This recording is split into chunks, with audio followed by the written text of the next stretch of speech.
Indeed, I missed in my opening statements to add my congratulations to the French side, the northern side of St. Martin, with their recently held elections in 2 rounds, which saw the RSM and the alternative join together to secure the victory of the majority of seats.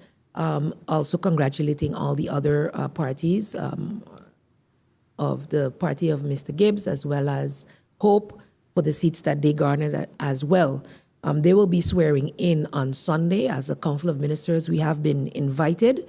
A lot of work has started on the technical level to forge that platform under which we can structurally collaborate better, seeing our different constituents' status on both sides. We do have some challenges with that, whereas certain things we are directly responsible for, which on the French side, the collectivité is not. However, we'll continue to seek ways and means in which we can enhance our cooperation and collaboration. And as I mentioned before, that remains very high on the agenda. So that platform already exists. A lot of the groundwork is being laid, and as soon as the new government has been sworn in, we will resume those talks.